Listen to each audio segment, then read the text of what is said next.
Hey everybody, welcome to the Thursday update. I am Martinez-Bateman. I am a communications and equity consultant here in Portland, Oregon, and I do this thing where every Monday I give you my intentions for the week, and then every Thursday I come and talk to you about how those went. My intention for this week was to reach out to people.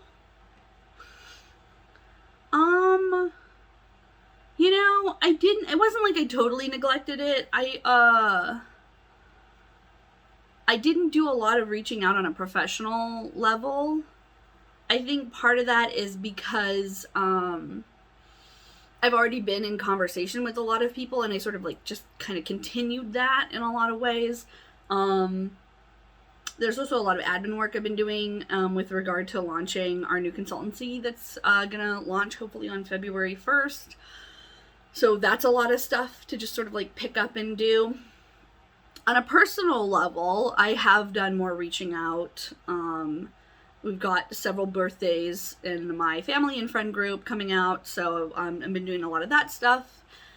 And I think the real kind of takeaway from my intention to reach out and make connection with people is that one of the things I haven't necessarily been doing is just kind of doing that isolation thing where I'm tired or something is affecting me, and so I just sort of go into this little bubble. I've been doing a more sort of hybrid approach to that, where I do a little bit of bubble and then I do a little bit of reach out, and it's sort of all in there. My overall goal for the year, I added prioritize rest over work as part of my overall annual goals. I would say that I did that very well. On Monday, I was Tuesday, because Monday was a holiday. On Tuesday, I was extremely worried about the inauguration and what was going to happen. And nothing happened, which is awesome. There was a time in my life where if nothing happened, that was a bad day. Now it's starting to be real attractive. I'm very happy when nothing happens. And then, this other thing happened on Inauguration Day where no one emailed me. Almost no one talked to me. And I think we were all, especially in my sort of circles of progressive business owners and nonprofit people and activists, we were all just sort of holding our breath so hard about Wednesday that we just we were just waiting, and nothing happened, and so we were just you know what, I'm just gonna go rest. I think that was my perception of yesterday, and I think that's one of the things I did too, is I just pushed some stuff off my plate and did some other stuff what needed to be done. I did quickly and well, because I had been really taking care of my mental health and my capacity up until that point. I didn't sleep super good the night before Inauguration Day. I was really nervous about it, to the level that it made it hard to sleep.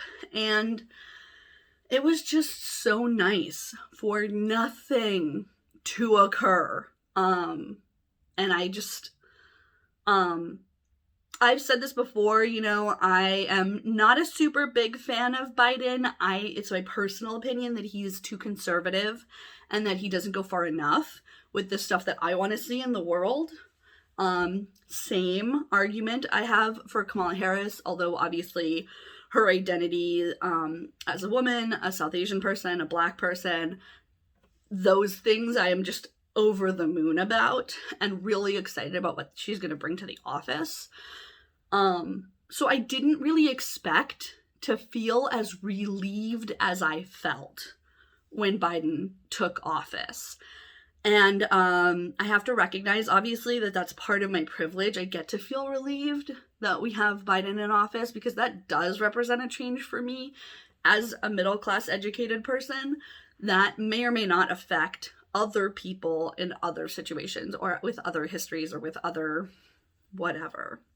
But yeah, I also am just claiming my relief and allowing myself to feel it, so often I think when you're an activist or you feel very strongly about other people's rights and taking care of people and being there for people and empathy and all of that stuff, you can sort of get in this mindset of like, I'll be happy when everyone is happy, or I'll be able to celebrate when everyone has what I have.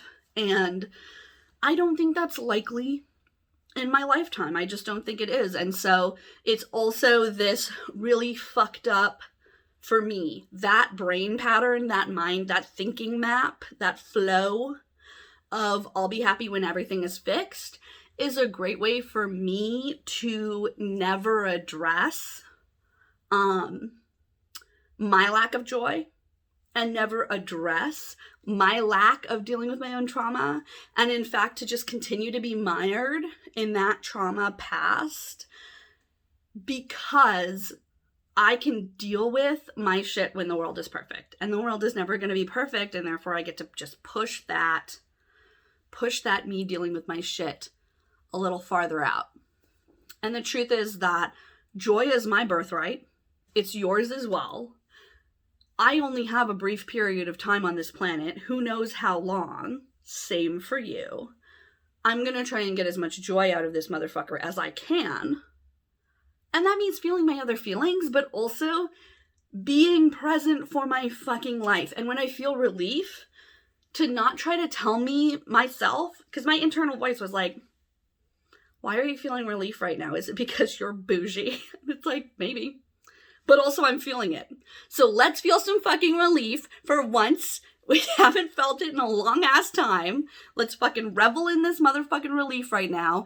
And also still keep in mind, allow for that duality of knowing that this relief is a privilege of mine, and also celebrating this shit, because it feels so rare right now to feel good about something. So that's my week. That's how it went. How did your week go? How did your intentions go? Put them down below. I will see you on Monday.